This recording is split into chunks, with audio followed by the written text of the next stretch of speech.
सर्व शाखीय कुणबी ओबीसी कृती समितीचा संयोजक आम्ही येणाऱ्या 12 तारखेला आमचा धरणे आंदोलन कार्यक्रम हा डॉक्टर पंजाबराव देशमुख यांचे प्रतिभा महाराजबाग चौक या ठिकाणी ह्या धरण्या कार्यक्रमाला सकाळी 11 ते सायंकाळी 5 वाजेपर्यंत हा कार्यक्रम चालणार आहे। आणि या दरम्यानच आम्ही 4 ते 5 च्या दरम्यान कलेक्टर महोदयांना आम्ही आमचं केंद्र शासनाला डेप्युटेशन पोहोचावं याकरता आम्ही त्यांच्या कलेक्टरच्या माध्यमातून प्रधानमंत्री, राष्ट्रपती, गृहमंत्री आणि सांख्यिकी मंत्रालय यांना आम्ही हे डेप्युटेशन त्यांना देणार आहोत। आणि आमच्या प्रमुख मागण्या या आहेत की आमच्या ओबीसी प्रवर्गाचा जो छळ केला जातोय राजसत्तेमध्ये आमचे लोक प्रतिनिधी म्हणून असले तरी पण ओबीसी प्रवर्गाच्या जो छळ ओबीसी प्रवर्गाच्या माध्यमातून जो ओबीसीचाच होत आहे तो छळ थांबवावा आणि ओबीसींच्या मुलाबाळांना सुद्धा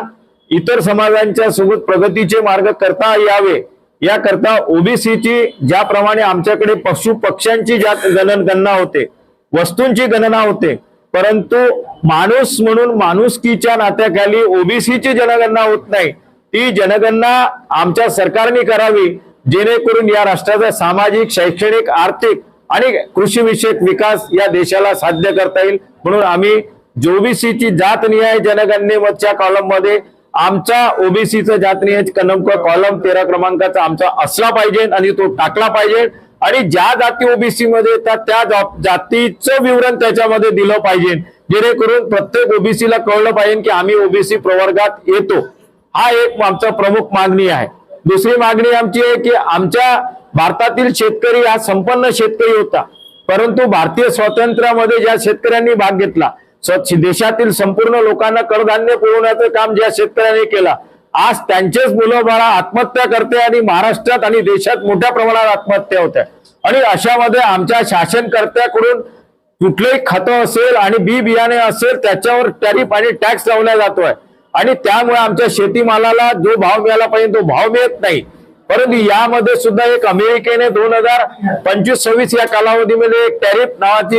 एक टॅक्स लावलेला आहे। या टॅक्स मध्ये भारताकडून जो माल निर्यात होईल त्या निर्यातीच्या मालावर 15% टॅक्स लावण्यात येईल, म्हणजे भारतातील माल हा विदेशामध्ये विकला जाणार नाही आणि अमेरिकेच्या मालावर 0% टॅरिफ असेल तर भारतामध्ये अमेरिकेचा माल हा स्वस्त मिळेल, तर भारतीय शेतकऱ्याच्या मालाचं नुकसान होईल। ते नुकसान होऊ नये करता शासनाने अमेरिकेचा टॅरिफ भारताच्या मालावर जो लावण्यात आला तो रद्द करण्याच्या धोरणासंबंधाने युनिओमध्ये संयुक्त राष्ट्र संघामध्ये प्रश्न टाकून आमच्या देशावरचा होणारा अन्याय दूर करावा ही एक आमची मागणी आहे। आणि आमच्या शेतकऱ्यांचं हे जे नुकसान होत आहे तर त्या नुकसान भरपाईसाठी प्रति एकर 1 लाख रुपये त्यांना मानधन रूपाने देण्यात यावी ही आमची त्या संबंधाने केंद्र शासनाला मागणी आहे। आमची तिसरी मागणी आहे की आमचा ओबीसी समाज हा शैक्षणिक दृष्टिकोनातून प्रगतीपथावर जाण्याच्या मार्गावर आहे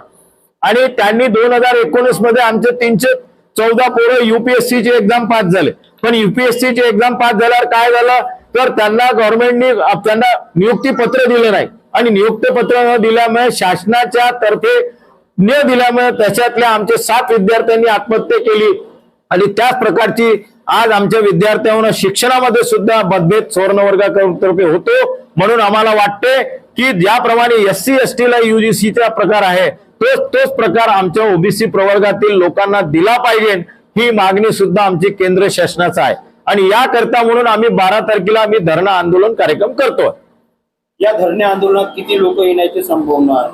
या धरणे आंदोलनामध्ये आमची एक प्लेसमेंट स्वरूपातली आहे की आम्ही प्रत्येक समाज घटकातील सदस्यांना बोलून आम्ही ही धरणे आंदोलनाची आम्ही सुरुवात करतोय आणि त्यानंतर आम्ही हे धरणे आंदोलन सुरू झाल्यानंतर या धरणे आंदोलनानंतर शृंखला आंदोलन सुद्धा आमचं होणार आहे आणि ज्या ठिकाणी आमचं ओबीसी वर्गातील प्रवर्गाचं आंदोलन उभं राहील त्या ठिकाणी आम्ही मोठ्या प्रमाणात जाऊन उभे राहू आणि त्याचप्रमाणे नितीन गडकरीजी यांच्या घरी जाऊन आम्ही आमचं डेप्युटेशन त्यांना सुद्धा आम्ही देणार आहोत आणि त्या डेप्युटेशनच्या माध्यमातून आम्ही त्यांना मागणी करणार आहोत। त्याचप्रमाणे आम्हाला धरणे आंदोलना व्यतिरिक्त आम्हाला अगर कुठल्या प्रकारचं रोड म्हणजे बंद करायचा कार्यक्रम आला तर आम्ही ओबीसी प्रवर्ग